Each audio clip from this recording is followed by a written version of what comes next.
예, 안녕하십니까. 지성불교연구원 원장 이태승입니다. 오늘은 한국 근대불교 이해 두 번째 시간으로요. 김범린의 불란서의 불교학이라는 제목으로 말씀을 드리도록 하겠습니다. 오늘 말하려고 하는 내용은요. 김범린 선생님의 그 글을 한번 읽어보려고 하는데요. 지난 한국 근대불교 이해 첫 번째 시간에 한국에서 인도 철학의 출발이라는 제목으로 그 첫 번째 강의를 했는데요. 그때 김범린 선생님의 여러 저술들 가운데 그 당시 소위 말해서 일제 강점기에 서양의 그런 어떤 불교 사정을 알려주는 아주 중요한 그런 글이 요 불란서의 불교학이라는 이 글인데요. 지난 첫 번째 시간 이후에 한번 이 불란서의 불교학을 한번 읽어보는 것도 중요한 의미가 있지 않을까 싶어서 오늘 근대불교 2의 두 번째 시간에 준비를 했습니다. 김범린 선생님에 대해서는 지난 첫 번째 강의를 좀 참고해 주시면 좋을 것 같습니다. 지금 여기 자료는 첫 번째 강의 때 말씀드렸던 자료들인데요. 김범린 선생님의 생애를 잘 쓰신 김순석 선생님과 김진섭 선생님의 책입니다. 김범린 선생님께서는 기본적으로는 일제 강점기에 우리나라 대한 독립을 위해서 애쓰신 독립운동가이시고요.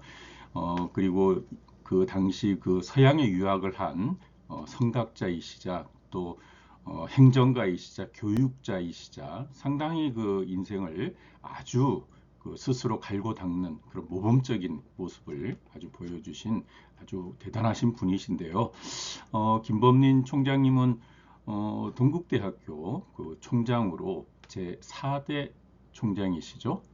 제4대 총장으로 취임하셔가지고 동국대학교 내 인도철학과를 설립하신 아주 중요한 일을 하신 그런 분이시고 사실 제가 동국대학교 인도철학과 졸업생으로서 김범린 선생님을 알게 되고 또 이렇게 생애를 한번 살펴볼 수 있는 이런 기회를 가졌다는 것 자체가 저 개인적으로도 상당히 의미 있는 일이어서 이렇게 좀 한두 번에 걸쳐서 말씀을 드립니다. 김범린 총장님의 생애와 관련된 내용인데요. 여기 문교부 장관을 지내셨는데 6.25 당시에 문교부 장관을 지내신 것도 알아두시면 좋을 것 같습니다. 1899년에서 태어나셔가지고 1964년에 돌아가셨습니다. 김범린 선생님의 그런 어떤 생애와 관련된 내용들은요. 첫 번째 시간에 저의 강의를 참고해 주시면 좋겠는데요. 오늘 이 불란서의 불교학과 관련해서는 요거를 좀 참고하시는 거에 좋을 것 같습니다. 프랑스에 유학을 하셔가지고 프랑스에서 귀국하신 게 1928년인데요. 28년부터 29년, 30년, 1, 2년 이제 국내에서 많은 활동을 하시다가 일본 고마자 대학에 유학을 하세요. 그래서 1930년 4월에 출국을 하셔서 32년 3월에 귀국을 하시는데요. 요거는 좀 중요한 것 같아요. 그래서 프랑스에서 서양의 그런 불교학과 서양의 여러 철학적인 그런 상황, 또 불교학의 상황을 충분히 이렇게 몸으로 또 체득하셨는데 귀국하셔서 이제 일본의 고마자 대학을 이렇게 가게 되는데요. 아마 여기에는 여러 가지 이유도 있겠지만 아마 김범린 우리 선생님의 사모님께서 일본에 유학하신 그런 경험이 있으셔가지고 아마 그런 것도 작용을 했던 것 같아요. 그래서 1932년 3월에 귀국을 하시는데 요거는 불란서의 불교학과 관련해서도 중요한 그런 시점이 될 것 같습니다. 그리고 다른 여러 가지 생애는요, 한번 여러분들께서 참고를 해 주시고요. 제4대 동국대 총장으로 취임하신 게 1963년이고, 64년에 이제 돌아가시게 됩니다. 김범린 선생님 여러 저술 목록인데요. 이렇게 살펴보면 그 프랑스에서 귀국하신 1928년부터 29년 요 사이에 이제 글들이 있고요. 그 다음에 이제 일본에 유학하시고 돌아오셔가지고 그 1932년부터 글들이 이렇게 좀 있어요. 아마 이 시대가 여러 가지로 그런 어떤 그 일제 강점기이기 때문에 아마 선생님께서는 그 글을 최대한 많이 쓰신 걸로 생각이 되지만 그 강점기 시대에 그 어쩔 수 없는 사정으로 아마 많은 것들을 이렇게 마음속에 담을 수밖에 없었을 텐데요. 아마 이때 이제 불란서의 불교학이라고 하는 것은 1932년 요게 10월 달에 요게 이제 그 글로 이렇게 그 월간 불교지에 실리는데요. 1932년 10월이에요. 그런데 이제 여기 보면은 유식 20논에 관련된 이런 글들이 1932년도에 이렇게 있는데요.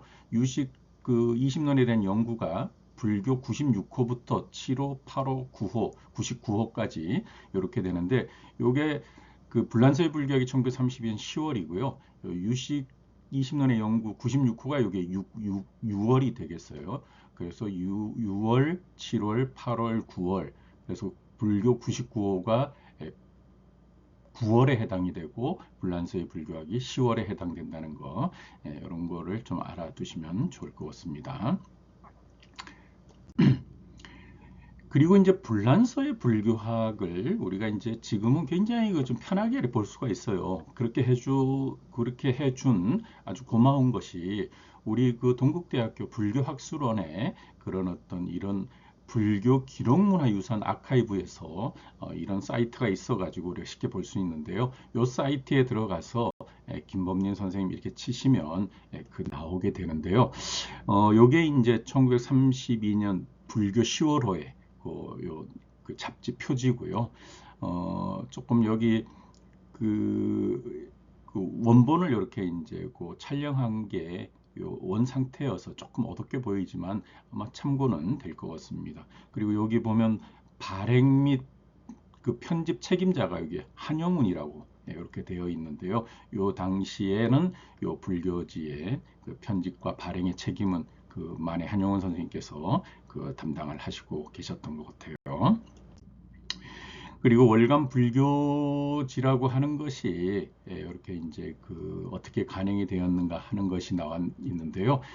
불교는 재단법인 조선불교 중앙교무원에서 경영하였던 불교사에서 매월 1회 간행을 원칙으로 펴낸 불교 종합 잡지로서 이렇게 이제 1924년 7월에 창간호가 나오고 1933년 7월 1일 108호로 휴관되었다. 이 잡지의 발행소는 불교사이었으며 편집 겸 발행의 책임은 1호부터 83호는 권상로 선생님, 그 다음에 84호 합호부터 108호까지는 한용운 선생님께서 담당하였다. 이렇게 나와 있는데요. 이것도 그 불교 아카이브 거기에 그 자료실에 있는 그 수록된 내용입니다. 그래서 거기에 이렇게 살펴보면 이제 이렇게 불란서의 불교학 이렇게 되어 있는데요. 오늘 여기 한 몇 군데를 한번 읽어보고 싶은데요. 요 불란서 불교학의 첫 번째 이제 그 머릿말에 해당하는 서원인데요.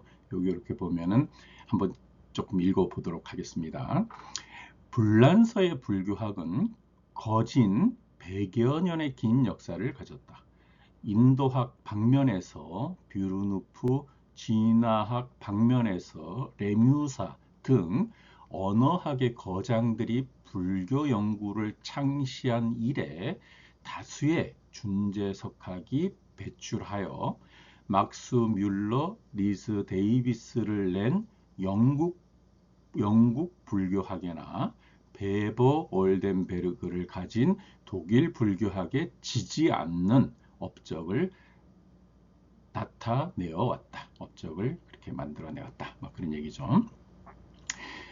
원시 불교, 즉 파리 불교에 대한 연구는 거진 일단락을 지우고 범한장의 불교, 즉 대승 불교 연구에 몰두하는 오늘날 구미 불교학계에 있어서 대승불교 연구가 뷰르누프 이래 그 주조적 전통이며 현재 레비와 같은 대승불교 연구의 권위를 가진 불란서 불교학은 오히려 그 중심적 노력이 된다. 이렇게 이제 글을 쓰셨는데요. 그 불란서에서 거의 8, 9년을 계시고 또 이제 그런 것을 학문적으로 이렇게 이제 잘 다듬기 위해서 고마자에 가시고 고마자 대학에서 이제 돌아오신 뒤에 이렇게 쓰신 이런 글인데요.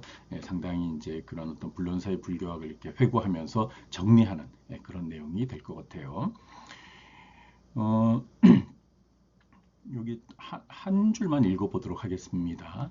나는 이하 이 불란서 불교학 사상의 저명한 업적을 수항에 나누어 약설코자 한다. 그런데 본지 백호의 기념 특집에 의로 보아서 학적 연구의 불교보다 신앙 활동의 불교를 소개함이 세계 불교 정세를 총람하는 의미로서 더욱 적절할 것이나 일반으로 현재 구미 불교는 아직 학자의 불교, 연구의 불교의 영역을 벗어나지 못하였다. 이런 식으로 선생님께서 개인적인 그런 어떤 소양의 그런 마음에 갖고 계시는 실질적인 모습에 대한 어떤 그런 이해도 이렇게 말씀을 하고 계시네요. 여기 제가 원래 좀 더 읽으려고 했는데요. 조금 시간상에 이제 그런 문제도 있고, 사실 요 뒤에 이제 결어가 상당히 중요한 부분인데요. 그쪽에 이제 조금 그걸 하고요. 요 앞부분은 조금 넘어가도록 하겠습니다. 그래서 이제 여기 이렇게 보면 선생님께서 불란서의 불교학은 언어적으로 인도학계, 진화학계, 서장학계 등 수종의 계통으로 나누어 볼 수 있다. 이것은 학자의 언어적 전공, 주저 방면을 잡아 나눈 데 지나지 않는 것이다. 연구 대상이 동일한 불교임에도 각 계통이 서로 관련 교섭되어 확연히 구분될 수 없음은 물론이나 서술의 편의상 이렇게 나누어 보기로 한다. 따라서 그 1932년 시점에서 그 불란서의 그런 불교학의 학계를 인도학계, 진화학계, 서장학계 이런 식으로 나누어서 이제 글을 쓰시는데요. 전체적인 글의 내용에서는 이제 학자를 위주로 해서 글을 쓰시는 것을 볼 수 있어요. 그래서 이제 첫 번째 이렇게 이제 인도학계 이렇게 보면은 인도학의 일분과로서 주로 범파 양어의 불교 성전을 연구한 방면을 말함이니 언어학의 대천재 유제느 뷰르누프가 그 비조이다. 그래서 뷰르누프로부터 시작이 돼서 이렇게 쭉 이제 설명이 되는데요. 여기 뷰르누프가 나오고요. 그 다음에 이제 뷰르누프의 그 내용이고요. 그 다음에 뷰르누프 이후에 뷰르누프의 사후 그 학통을 전승한 다수의 인도 학장들 가운데 특히 불교 연구에 전력하여 가장 광채를 나타내는 업적을 가진 이는 에밀 세나르이다. 그래서 에밀 세나르에 대한 그런 내용을 이렇게 그 말씀을 하고 계세요. 그래서 에밀 세나르에 대한 내용이고요. 그 다음에 이제 그 세나르 이후에 인도 학계에서 불교 연구의 권위는 실뱅 레비이다. 그래서 실뱅 레비가 이렇게 나오는데요. 실뱅 레비의 이런 그 생애와 관련된 내용이 나오는 중에 특히 여기 보면은 그 세 번째에 그 세친조 유식 20론, 유식 30송 및 안해조 유식 30송 석의 번문 및 분력 등을 이제 그 실백 레비가 했다 하는 내용인데요. 이 실백 레비가 여기 그 유식 20년 30송과 관련해서는 1922년 이후에 그 제차 방문 네팔 방문 얘기거든요. 요 앞에 이제 네팔 얘기가 나오는데요. 1922년 제차 방문 시의 수학이다. 예, 이렇게 이제 그 말씀을 하고 계세요. 그래서 그 실비행 내비와 관련된 그런 내용의 그런 얘기를 하신 뒤에 그 다음에 이제 요 실비행 내비 문화 혹은 동연배로서 인도학계 불교학에 저명한 공헌을 하고 있는 세 사람의 학자의 업적을 들면 고고학적인 방면에서는 푸시에, 그 다음에 밀교 연구 방면에서는 블로바, 그 다음에 여기 이제 교회사 및 경전사 방면에서는 여기 프루질루스키 뭐 이런 식으로 그 소개를 하고 계세요. 그래서 이제 이렇게 해서 이제 그 인도 학계에 대한 소개를 하신 뒤에 이제 진화 학계, 그 중국학 관련 내용인데요. 아무래도 이 부분은 제가 조금 건너뛰도록 해야 될 것 같습니다. 그래서 중국학 분야는 좀 건너뛰고요. 그 다음에 이제 서장학계가 나오는데요. 이 서장학계, 티베트학이죠, 티베트학. 그래서 이 티베트학에 이렇게 소개를 하시는데, 불란서의 서장학은 푸코, 폐하, 양석학에 의해 되성되었다. 이렇게 해서 푸코에 대한 설명이 있고, 폐하에 대한 설명이 있는데요.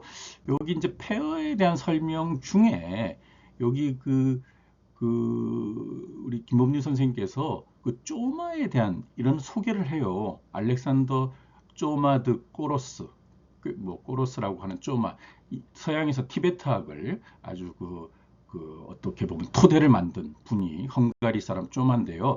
이 쪼마에 대한 소개가 여기 나오는데, 이 쪼마에 대해서 사실 이제 제가 그 2021년에 우리 인도 철학계에서 이 쪼마에 대해서 특강을 했어요. 그 2021년에 이제 특강, 제가 요 인도 철학회 그 학회장을 맡고 있었을 때 쪼마에 대해서 한번 알고 싶어가지고 한번 이렇게 생각하던 차에 그 이민용 그 이사장님께서, 한국종교문화연구소 이사장님께서 쪼마에 대한 글을 쓰시는 게 있어가지고 이민용 선생님 모셔가지고 이렇게 이제 특강을 했는데요.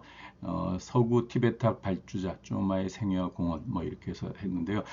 여기 김범린 선생님께서 쪼마에 대한 그런 그 말씀을 하고 계셔가지고 너무 뭐 반갑기도 하고 놀랍기도 하고, 그게 1930년대에 서양의 이제 그런 불교학계 소개 중에 쪼마가 이렇게 있었다는 것을 알고 굉장히 좀 여러 가지로 생각을 할 기회가 있었습니다. 그리고 우리 한국에서도 저도 늘 관심이 조금 있었는데요.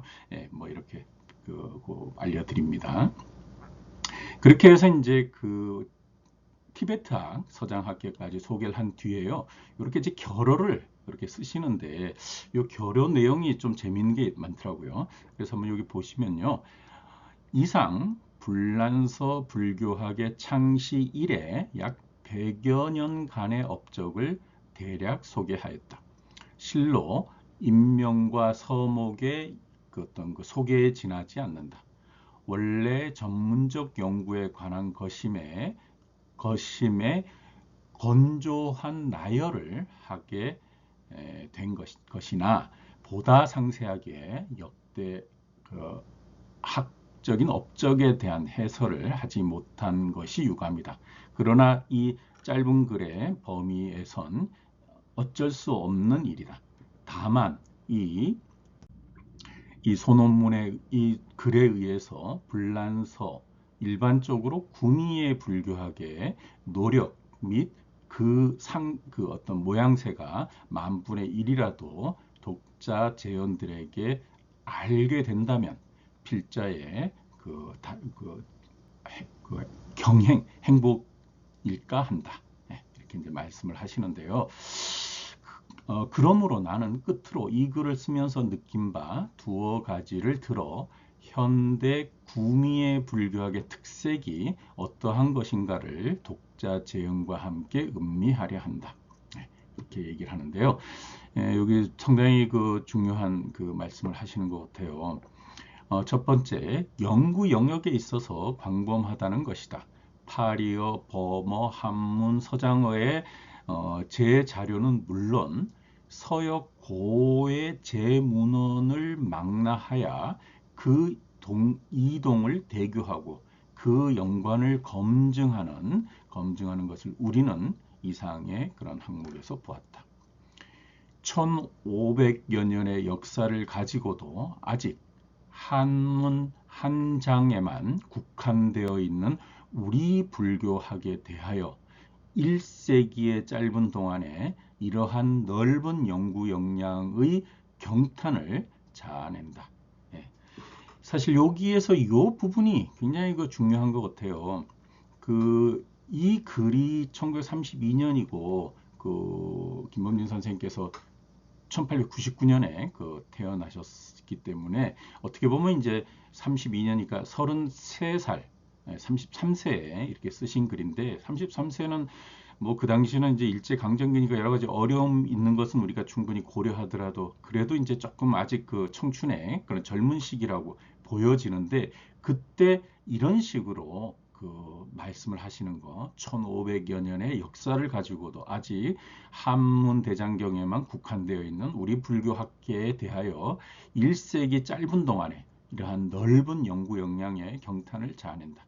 이렇게 이제 말씀하시는 거는 김범진 선생님께서 한국에서 이제 일제 강점기의 불교의 어떤 그런 모습을 또 불교학을 공부하고 이랬기 때문에 이제 그런 모든 거를 이렇게 되돌아보면서 서구의 불교학이 이렇게 짧은 시기 동안에 다양한 자료를 갖고 새롭게 해석하는 그런 어떤 모습들을 이렇게 보면서 이렇게 글을 쓰신 것이 이런 생각들이 33세에 이런 글이 나중에 동국대학교 총장이 되시고도 계속 그런 마음이 있었기 때문에 총장이 되신 이후에 인도 철학가를 만들어서 보다 그런 어떤 큰 눈으로 또 깊은 어떤 사고를 줄 수 있는 그런 불교학의 자료를 갖고 불교를 이해해야 된다 하는 그런 생각을 갖고 인도 철학과를 만든 그런 거하고 이렇게 연결이 되는 그런 것을 이 글을 통해서 우리가 느낄 수 있거든요.